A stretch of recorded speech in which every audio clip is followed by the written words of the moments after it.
Bonjour mes petits loups. Aujourd'hui je vais vous raconter l'histoire du chevalier Amédée. Alors, le chevalier Amédée rêvait d'épouser une belle princesse qui s'appelait Dulcinée. Il avait vu son portrait et il la trouvait superbe. Un jour, Dulcinée annonça qu'elle se marierait avec un chevalier qui promettrait de ne jamais partir en guerre. Quelle drôle d'idée, songea Amédée, mais pour ses beaux yeux, je veux bien essayer. Il partit donc de bon matin sur son fidèle cheval, qui s'appelait Patchouli, déclarer sa flamme à Dulcinée. Il n'avait pas trotté quelques pas qu'un chevalier l'arrêta. « Foin de Tartampion, dit-il, j'aime bien tes éperons. Battons-nous en duel. Si je gagne, je les prends. Choisis ton arme, la lance ou bien l'épée. » Regardez, voilà, ici, le chevalier Amédée, là, et ici, c'est le chevalier Tartampion. Il est bizarre, hein, avec son bec. Eh bien, ni l'une ni l'autre, dit Amédée, sinon, impossible d'épouser Dulcinée. Alors, Froussard, dit Tartampion, c'est pour maintenant ou c'est pour tantôt? Tu n'es qu'un dégonflé, un peureux. Pour qui se prend-il? Dit Amédée. Cette espèce de poulet mal plumé. Et ça lui donna une idée. Je te propose un combat d'insultes.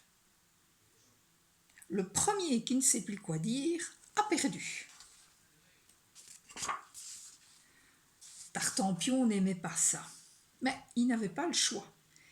Il traita Amédée de mange-foin, de chique-molle. Amédée rétorqua tête vite, triste guibole, trompe le monde, cerveau lent, bouche à mouche, paix de lune. Alors, Tartampion dit face 2, crotte de zébu. J'ai perdu. Et il s'en alla furibond. Amédée, enchanté, reprit son chemin à travers la forêt, en songeant que c'était bientôt l'heure de goûter. Mais il n'était pas sorti du bois qu'un chevalier au grand nez l'arrêta. Quel beau chevalier! Dommage qu'il empeste le jus de chaussette. Mais foi de tartelette, je te le dispute. Choisis la massue ou l'arbalète. Regarde, ici. Voilà, ici c'est le chevalier donc qui est parti, hein, et il rencontre l'autre chevalier, voilà, chevalier Tartelette qui lui donne le choix entre le gourdin ou l'arbalète.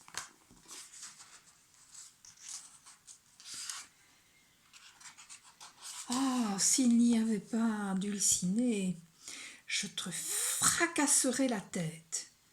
Mon Patchouli sent mauvais. Patchouli, c'est son cheval. Ce n'est rien à côté de...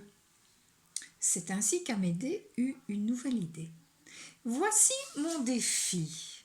Plongeons tous les deux la tête dans mon sac à goûter. Le premier qui la ressort a perdu. Et voilà le chevalier Amédée et l'autre, et voilà le sac à goûter.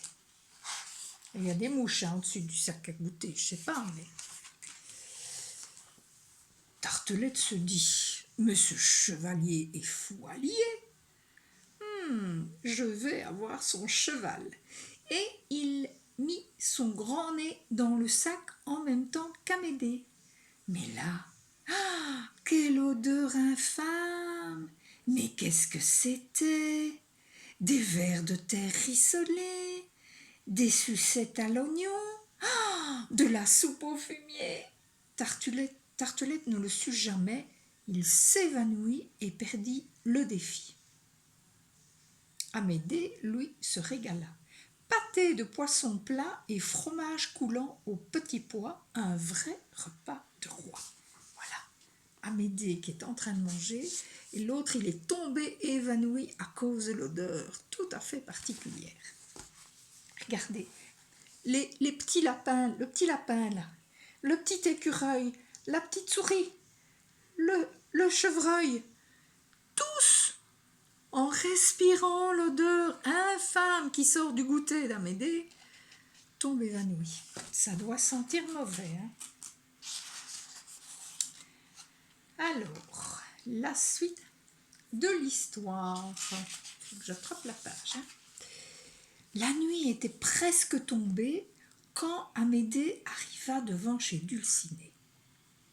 Mais à peine son cheval eut-il posé un sabot sur le pont-levis qu'un chevalier aux oreilles décollées, les grandes oreilles, se planta devant lui. « Foi de Tartignole, moi seul mérite d'épouser Dulcinée. Si tu n'es pas d'accord, il va falloir batailler. Arc ou hallebarde, à toi de décider. De toute façon, je vais te massacrer. » Et voilà, le chevalier qui est devant la porte du château, et voilà notre Amédée. Amédée commença à en avoir marre, hein. Il se demandait même si la main de Dulcinée valait toutes ces tracasseries, hein, toutes ces complications. « Laissons-la choisir, proposa-t-il. Grimpons à son balcon et chantons-lui chacun une chanson. » Tartignole galopa sous les fenêtres de la belle et entonna son chant. Aussitôt un bruit abominable retentit. C'était comme un corps de chasse, comme une chorale d'éléphants. Dulcinée chantait avec Tartignole, mais elle chantait comme 25 000 casseroles. Elle chantait mal. Tartignole devint sourd sur le champ. Regardez là, Tartignole, il se bouche les oreilles parce que Dulcinée chante, mais elle chante faux, elle chante mal. Quant à Amédée, il avait mis ses mains sur les oreilles. Il s'enfuit jusqu'au Trifouillistan où il ouvrit un restaurant pour chevaliers errants. Quand l'un d'eux se vantait de gagner la main de Dulcinée, Amédée répondait « Surtout ne te presse pas !» et il lui resservait du pâté de poisson plat. Voilà, Amédée qui a ouvert son restaurant. Voilà. La petite histoire, ça veut dire que parfois, il y a des princesses qui sont très jolies, qui sont très belles sur les photos, mais alors quand elles ouvrent la bouche, c'est pas un cadeau. Donc parfois, il vaut mieux faire attention, prendre ses précautions et bien tout examiner avant d'envisager de se marier avec une princesse ou avec un prince d'ailleurs. Eh bien mes petits loulous, j'espère que cette histoire vous a amusé. Moi je l'ai trouvée très drôle. Je vous fais un gros bisou et je vous dis à très bientôt. Au revoir.